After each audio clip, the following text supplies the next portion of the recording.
Духовное управление мусульман Татарстана предоставило свободный доступ к шрифту Казан-Басма.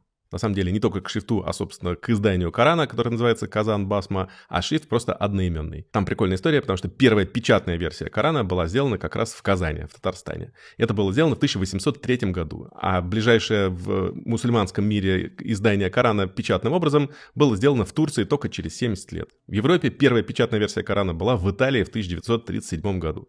Короче, до этого все остальные арабские страны, они Коран издавали исключительно в рукописном виде, а печать — это слишком был современный способ и был не всем доступен.